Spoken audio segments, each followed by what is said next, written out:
অসমৰ বৌদ্ধিক তথা সাংস্কৃতিক প্ৰাণকেন্দ্ৰ যোৰহাট নিৰ্বাচনী সময়ৰ উত্তাল কোলাহলৰ অন্ত পৰিছে আৰু জনতাৰ ৰায় এতিয়া ইভিএমত সুৰক্ষিত। কিন্তু যোৰহাটৰ সচেতন নাগৰিকৰ মাজত চৰ্চা এতিয়াও থমকি ৰোৱা নাই। এইবাৰৰ নিৰ্বাচনত যোৰহাটে কেৱল এজন জনপ্ৰতিনিধি নিৰ্বাচন কৰা নাই, বৰঞ্চ এক নতুন ৰাজনৈতিক দিশৰো উন্মেষ ঘটাইছে।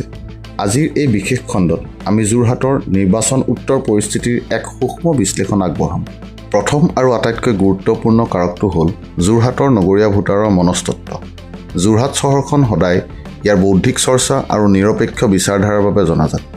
এইবাৰৰ নিৰ্বাচনত নগৰীয়া ভোটাৰসকলে চৰকাৰী উন্নয়নৰ শ্লোগানৰ বিপৰীতে স্থানীয় সমস্যা যেনে যান-জঁট, নলা নৰ্দমাৰ ব্যৱস্থা আৰু সংস্থাপনৰ দৰে বিষয়সমূহক কেনেধৰণে গ্ৰহণ কৰিছে সেয়া লক্ষণীয়।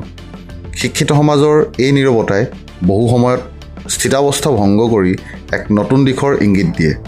যোৰহাটৰ এই সচেতন সমাজে কাৰ নেতৃত্বত আস্থা প্ৰকাশ কৰিছে সেয়া হ'ব জয় পৰাজয়ৰ মূল চাবিকাঠি।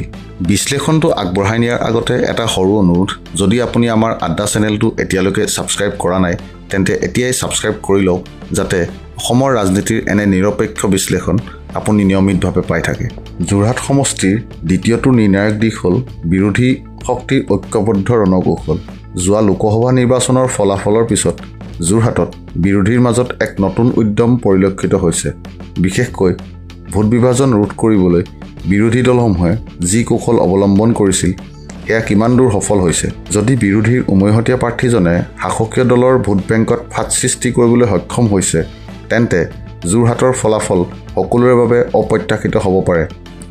এয়া কেৱল এজন প্ৰাৰ্থীৰ যুঁজ নহয়, বৰঞ্চ এক ঐক্যবদ্ধ শক্তিয়ে শাসকীয় দলৰ দুৰ্ভেদ্য দুৰ্গত কিমান জোৰ দিছে সেয়াহে প্ৰশ্ন। তৃতীয় কাৰকটো হ'ল যোৰহাটৰ যুৱ সমাজ। যোৰহাট যিহেতু উজনি অসমৰ এখন প্ৰধান শৈক্ষিক কেন্দ্ৰস্থল, সেয়েহে যুৱ ভোটাৰৰ মতামত ইয়াত অত্যন্ত প্ৰভাৱশালী।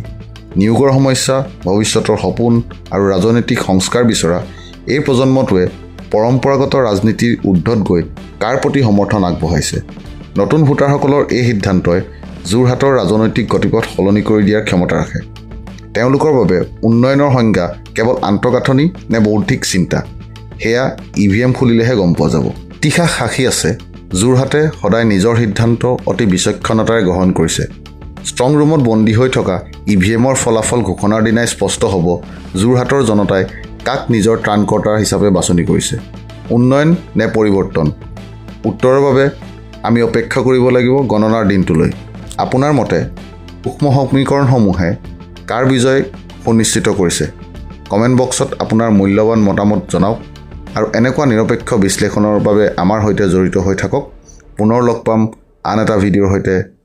ধন্যবাদ। জয় অসম।